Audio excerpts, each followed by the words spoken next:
Hello everyone and welcome back to your very own YouTube channel Sea Dreamers. Today we are going to discuss about conditions or events which increases risk of fraud or error. मतलब ऐसी conditions, ऐसे events जो fraud होने के या error होने के risk को, chances को बढ़ा देते हैं. 4 reasons के बारे में यहाँ पर बताया गया है. हम one by one उनको डिस्कस करेंगे. पहला रीज़न बताया गया है discrepancies in the accounting records.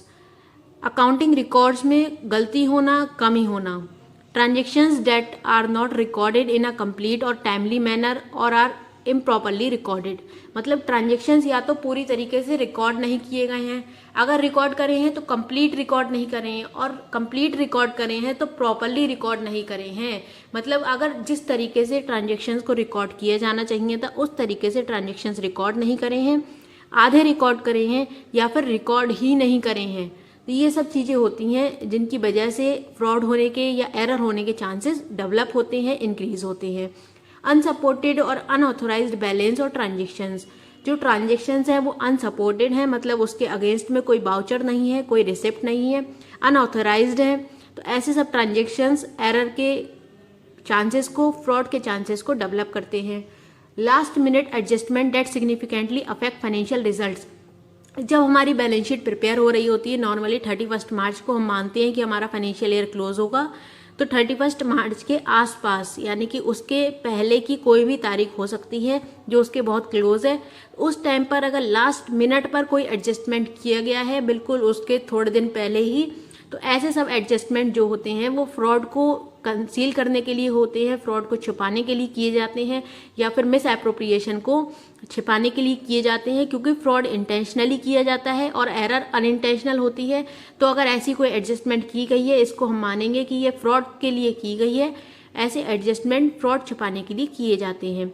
तो लास्ट मिनट एडजस्टमेंट अगर कोई हुई है जो सिग्निफिकेंटली यानी कि बहुत मतलब लार्ज तरीके से अफेक्ट करती है फाइनेंशियल रिजल्ट्स को, मतलब अगर फॉर एग्जांपल हमारा लॉस आ रहा है तो उस एडजस्टमेंट की वजह से प्रॉफिट दिखने लगता है, या फिर हमारा जो डिविडेंड है वो ज़्यादा दिखने लगता है. तो ऐसी कोई भी एडजस्टमेंट है जो कि फाइनेंशियल स्टेटमेंट्स को अफेक्ट कर रही है, उनकी वैल्यूज़ को अफेक्ट कर रही है, ये सब चीज़ें फ्रॉड को या एरर के चांसेस को बढ़ाती हैं. उसके बाद सेकंड रीज़न है कन्फ्लिक्टिंग और मिसिंग एविडेंसेस. या तो एविडेंसेस बहुत ज़्यादा कॉन्फ्लिक्टिंग हैं, बहुत ज़्यादा कॉम्प्लेक्स हैं, या फिर मिसिंग एविडेंसेस हैं, मतलब कि एविडेंस है ही नहीं, हमारे पास रिकॉर्ड्स ही नहीं है proper. Missing documents, documents missing हैं, डॉक्यूमेंट्स नहीं है एंटिटी के पास में. Document that appear to have been altered. जो डॉक्यूमेंट हैं उनमें देख के ऐसा लगता है कि उन्हें ऑल्टर किया गया है, उनमें कुछ चेंजेस किए गए हैं, उनमें बदलाव किए गए हैं, मतलब ओरिजिनल डॉक्यूमेंट्स नहीं हैं, फिगर्स के साथ छेड़छाड़ की गई है. Unavailability of other than photo copied और इलेक्ट्रॉनिकली ट्रांसमिटेड डॉक्यूमेंट्स. अनअवेलेबल हैं मतलब कि प्रेजेंट ही नहीं है एंटिटी के पास में, एंटिटी के पास में उनका कोई रिकॉर्ड ही नहीं है किन डॉक्यूमेंट्स का, या मतलब जो ओरिजिनल डॉक्यूमेंट्स है वो अनअवेलेबल हैं अदर देन फोटोकॉपीड या इलेक्ट्रॉनिकली ट्रांसमिटेड डॉक्यूमेंट्स. जो डॉक्यूमेंट्स इलेक्ट्रॉनिकली ट्रांसमिट किए गए हैं, इलेक्ट्रॉनिकली मंगवाए गए हैं या फिर फोटोकॉपी किए गए हैं, सिर्फ वही डॉक्यूमेंट अवेलेबल हैं. जो ओरिजिनल डॉक्यूमेंट्स हैं वो अनअवेलेबल हैं. When documents in original form are expected to exist. जबकि जो ओरिजिनल फॉर्म में डॉक्यूमेंट्स थे वो एक्सपेक्टेड थे कि वो एग्जिस्ट होंगे, लेकिन ऐसे कोई डॉक्यूमेंट्स हमें मिले ही नहीं, वो डॉक्यूमेंट्स अनअवेलेबल थे, एंटिटी के पास थे ही नहीं, मिसिंग थे. और जो डॉक्यूमेंट्स या तो उनकी फोटोकॉपी अवेलेबल थी या फिर जो इलेक्ट्रॉनिकली ट्रांसमिट कराए गए हैं सिर्फ वो डॉक्यूमेंट्स अवेलेबल हैं. सिग्निफिकेंट अनएक्सप्लेन्ड आइटम्स और रिकन्सिलिएशंस. यानी कि कुछ आइटम्स अनएक्सप्लेन्ड हैं, कुछ सिग्निफिकेंट आइटम्स हैं जो कि मेजर रोल रख रहे हैं हमारे फाइनेंशियल स्टेटमेंट्स में, उनके रिलेशन में कोई डिस्क्लोजर नहीं है, कोई एक्सप्लेनेशन प्रोवाइड नहीं करी गई है, और जो रिकन्सिलिएशंस हैं वो भी अनएक्सप्लेन्ड हैं. इनकन्सिस्टेंट रिस्पॉन्सेज फ्रॉम मैनेजमेंट और एम्प्लॉयज अराइजिंग फ्रॉम इंक्वायरीज और एनालिटिकल प्रोसीजर. एनालिटिकल प्रोसीजर से, इंक्वायरी से अराइज हुआ है कि मैनेजमेंट के इनकंसिस्टेंट रिस्पॉन्सेज हैं, मैनेजमेंट जवाब नहीं देता है. तो मैनेजमेंट है, एम्प्लॉयज़ है, ये रिस्पॉन्स नहीं करते हैं, जवाब नहीं देते हैं एनालिटिकल प्रोसीजर्स का, इंक्वायरीज़ का. मतलब ऐसा कब हो सकता है जब वो किसी चीज़ को छुपाने की कोशिश कर रहे हो, उनके बातचीत करने से वो चीज़ें सामने आएंगी, वो उनके फ्रॉड सामने आ सकते हैं, उनकी गलतियाँ सामने आ सकती हैं, इसलिए वो रिस्पॉन्स देना ज़रूरी नहीं समझते हैं. तो रिस्पॉन्स नहीं देते हैं, इनकंसिस्टेंट रिस्पॉन्सेज हैं मैनेजमेंट के, एम्प्लॉयज़ के. जो कि इंक्वायरी से या एनालिटिकल प्रोसीजर से अराइज हुए हैं, एनालिटिकल प्रोसीजर से हमें पता चले हैं।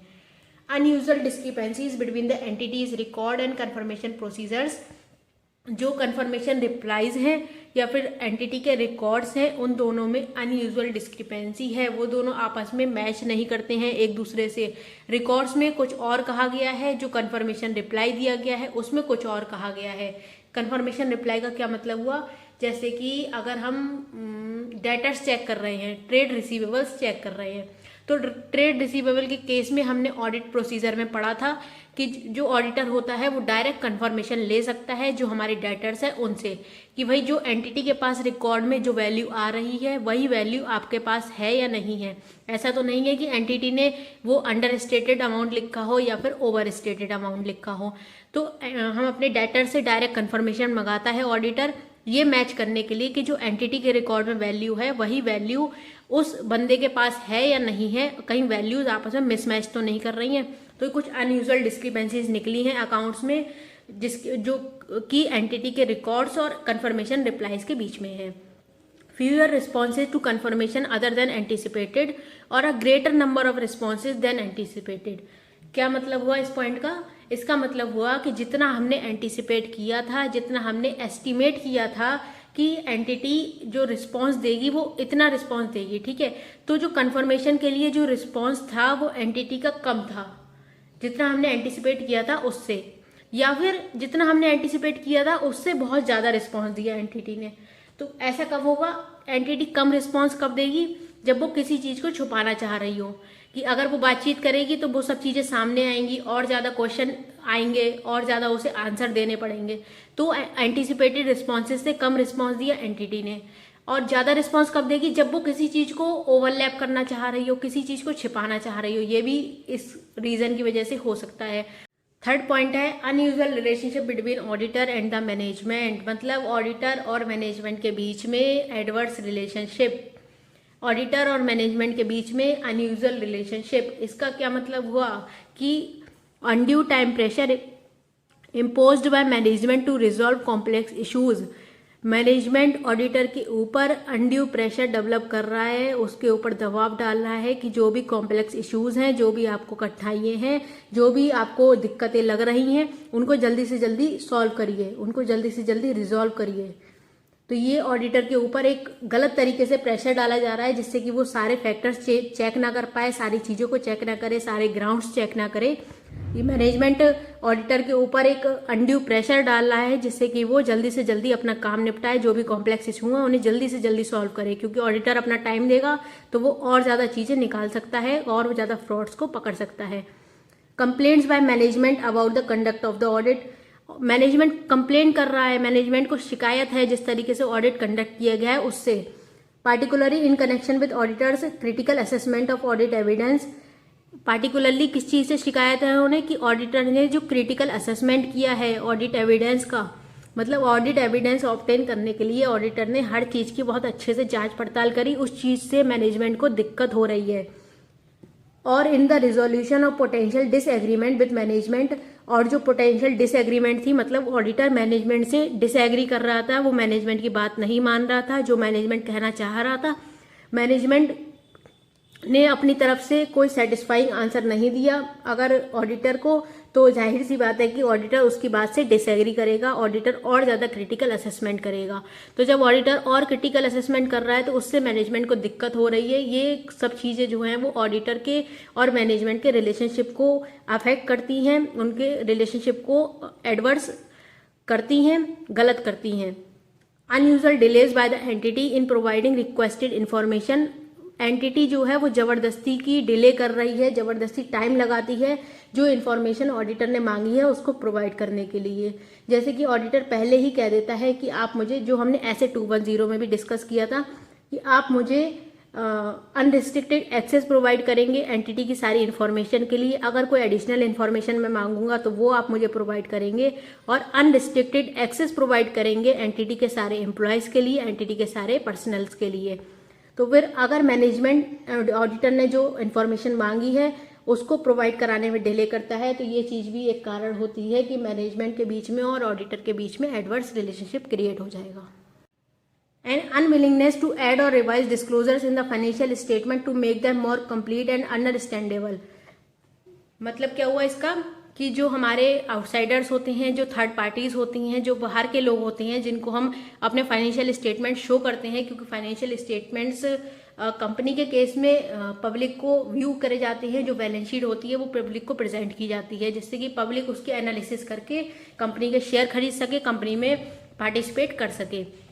तो फिर अगर मैनेजमेंट अनविलिंगनेस दिखा रहा है, मैनेजमेंट कह रहा है कि हम नहीं करेंगे, क्या नहीं करेंगे, डिस्क्लोजर्स हम ऐड नहीं करेंगे। अगर ऑडिटर ने कुछ भी एडवाइस किया है कि आप फाइनेंशियल स्टेटमेंट को कंप्लीट करने के लिए, फाइनेंशियल स्टेटमेंट को अंडरस्टैंडेबल करने के लिए, आसानी से समझने के लिए आप ये डिस्क्लोजर्स ऐड करिए, इन्हें ऐड करना ज़रूरी है, लेकिन मैनेजमेंट मना कर रहा है उन डिस्क्लोजर्स को ऐड करने के लिए। अनविलिंग है वो उसकी बिल्कुल भी मन नहीं है कि वो फाइनेंशियल स्टेटमेंट्स को कंप्लीट करे या फिर अंडरस्टैंडेबल बनाए। Unwillingness to address identified weaknesses in the internal control. Management unwilling है, मैनेजमेंट फिर से अपनी इच्छा जाहिर कर रहा है कि वो नहीं एड्रेस करेगा जो भी उसके इंटरनल कंट्रोल में वीकनेसेस हैं, वो अपने इंटरनल कंट्रोल की वीकनेसेस बताना नहीं चाह रहा है, उनको एड्रेस करना नहीं चाह रहा है। तो ये सब चीज़ें हैं जो कि अनयूजुअल रिलेशनशिप बनाती हैं between the auditor and the management. I hope this point is clear. Now the fourth and the last point, others. Others में क्या क्या आता है? Unwillingness by management to permit the auditor to meet privately with TCWG। Management मना कर रहा है auditor से कि आप TCWG यानी कि जो हमारी सुप्रीम अथॉरिटी है, जो कि सारे रूल्स एंड रेगुलेशंस को फ्रेम करती है, जो एंटिटी को रन करती है, उससे आप नहीं मिल सकते हैं, प्राइवेटली आप नहीं मिलेंगे TCWG से। ऐसा क्यों मना कर रहा है वो इसलिए मना कर सकता है कि हो सकता है कि ऑडिटर जाकर उनसे जो उनने फ्रॉड पकड़े हैं, जो ऑडिट एविडेंसेस उसने कलेक्ट करे हैं, उनके बारे में डिस्कस करे, वो TCWG को बताए कि मैनेजमेंट क्या क्या घपले कर रहा है, क्या क्या फ्रॉड उसने कर रखे हैं, कहाँ कहाँ पर गलतियाँ कर रखी हैं, मैनेजमेंट क्यों डिसएग्री कर रहा है ऑडिटर की बात मानने से, या फिर मैनेजमेंट इन्फॉर्मेशन प्रोवाइड नहीं कर रहा है। तो ये सब चीज़ें ऑडिटर TCWG से डिस्कस कर सकता है, उसे बता सकता है। इसलिए जो मैनेजमेंट है वो अनविलिंग है कि ऑडिटर प्राइवेटली TCWG से मिले। Accounting policies that appear to be at variance with industry norms. जो इंडस्ट्री नॉर्म्स है, जिन नॉर्म से इंडस्ट्री हमारी गवर्न होती है, जो हमारी अकाउंटिंग पॉलिसीज है वो उससे वेरिएंट है, यानी कि उससे अलग है, इंडस्ट्री नॉर्म्स को फॉलो नहीं कर रही हैं। Frequent changes in accounting estimate that do not appear to result from changed circumstances. Changed circumstances यानी कि अगर इन्वायरमेंट में कोई चेंज होता है जिसकी वजह से हमें अपने अकाउंटिंग एस्टीमेट चेंज करने पड़ते हैं, वो चीज़ तो नॉर्मल हो गई कि वही सर्कमस्टांसेस में चेंज हुआ इसलिए हमने अपने एस्टीमेट चेंज कर दिए। लेकिन जो चेंजेस इस एंटिटी में करे गए हैं, जो चेंजेस एंटिटी ने करे हैं अकाउंटिंग एस्टीमेट्स के रिलेशन में, वो बिल्कुल भी देख के उन्हें ऐसा नहीं लग रहा है कि वो सर्कमस्टांसेस की वजह से करे गए हैं, जबकि सर्कमस्टांसेस की नीड नहीं थी कि अकाउंटिंग एस्टीमेट्स को चेंज किया जाए, फिर भी अकाउंटिंग एस्टीमेट्स चेंज करे गए। तो ये सब रीज़न होते हैं जो कि फ्रॉड या एरर के लिए लीड करते हैं, फ्रॉड या एरर को क्रिएट करते हैं। इसके बाद में कुछ इंपॉर्टेंट क्वेश्चंस डिस्कस कर लेते हैं जो इस पॉइंट से, इस टॉपिक से लगातार पूछे गए हैं, लगातार हमारे एग्जाम में, MTP में या फिर RTP में आते रहे हैं। सबसे पहला क्वेश्चन है, fraud risk factors are the events or conditions that indicate an incentive or pressure to commit fraud. Fraud risk factor वो इवेंट होते हैं, वो कंडीशंस होती हैं जो कि इंडिकेट करती हैं कि जो हमारा मैनेजमेंट है या जो हमारे एम्प्लॉयज़ हैं उनके ऊपर कोई प्रेशर डेवलप किया गया है फ्रॉड कमिट करने का, या फिर उनके पास अपॉर्चुनिटी है फ्रॉड कमिट करने की। तो ये जो हमने फ्रॉड रिस्क फैक्टर डिस्कस किए हैं अपने प्रीवियस वीडियोज़ में, उसमें आपको इसका आंसर मिल जाएगा। अगर आपने वो वीडियो देखी है तो आपको इसका आंसर याद होगा, समझा हुआ होगा। दूसरा क्वेश्चन पूछा गया है, further the nature of the industry, मतलब इसी से सेकेंड पार्ट है ये, further the nature of the industry or the entities operation also provide opportunity to engage in fraudulent financial reporting. जो हमारी इंडस्ट्री का नेचर है, जो हमारी इंडस्ट्री के ऑपरेशंस हैं, वो भी अपॉर्चुनिटी प्रोवाइड करते हैं कि हम इंगेज हो सके फ्रॉडुलेंट फाइनेंशियल रिपोर्टिंग में। List out some of the cases where these opportunities may arise. कुछ ऐसे केस बताइए जिसमें कि ये अपॉर्चुनिटीज अराइज हो सकती हैं। तो ये जो हमने फ्रॉडुलेंट फाइनेंशियल रिपोर्टिंग के बारे में पढ़ा था उसमें आपको इसका आंसर मिल जाएगा। अगर आपने वो वीडियो अभी तक नहीं देखा है, I can provide the link in the description box, please go and visit that video, तभी आपको इस क्वेश्चन का आंसर समझ में आएगा और आपको इस क्वेश्चन का आंसर मिलेगा। उससे पहले आई वुड रिक्वेस्ट कि चैप्टर की जिस सीरीज में वीडियोस मैं अपलोड करती हूँ, जिस सीरीज में वीडियोस आपके पास आती हैं, उसी सीरीज में वीडियोस को देखा करिए। टॉपिक को ऊपर नीचे करने से, टॉपिक को स्किप करके देखने से चैप्टर कंप्लीटली समझ में नहीं आता है, क्वेश्चंस के आंसर नहीं मिलेंगे। चैप्टर आपस में लिंक होता है, इसीलिए उसको एक सीरीज में अपलोड किया जाता है, इसीलिए आपको एक सीरीज में प्रोवाइड किया जाता है। तो please watch all the videos completely and in the same series as it is uploaded. फिर उसके बाद नेक्स्ट क्वेश्चन है हमारा विथ रेफरेंस टू एसे 240, जो एसे 240 है, जो कि फ्रॉड के बारे में हमने डिस्कस किया है। Give some example of circumstances, ऐसे सर्कमस्टांसेस के एग्जाम्पल दीजिए that they indicate the possibility that the financial statement may contain a material misstatement resulting from fraud, जो कि ये इंडिकेट करते हैं कि फाइनेंशियल स्टेटमेंट ऐसी मटेरियल मिस स्टेटमेंट को क्रिएट कर सकते हैं जो कि फ्रॉड की वजह से हुई है। तो this also we have discussed in our video. Right any 5 circumstances of conflicting or missing evidences that indicate the possibility of fraud। 5 ऐसे सर्कमस्टांसेस बताइए जो कि कॉन्फ्लिक्टिंग होते हैं या फिर मिसिंग एविडेंसेस, जो अभी हमने जस्ट अभी डिस्कस किया था। मिसिंग एविडेंसेस जो हमारा सेकेंड पॉइंट है in our topic reasons that lead to fraud और एरर, उसमें जो अभी हमने सेकेंड पॉइंट डिस्कस किया है उसके बारे में आपको इसमें बताना है। 5 मार्क्स का क्वेश्चन नवंबर 18 में पूछा गया है इस टॉपिक से related. Right the circumstances that indicate the possibility of fraud due to problematic or unusual relationship between the auditor and management. ये जो अभी हमने अनयूजुअल रिलेशनशिप के बारे में डिस्कस किया, ये आपको लिखना है। ये क्वेश्चन हमारी एमटीपी में अप्रैल 19 की दे रखा है।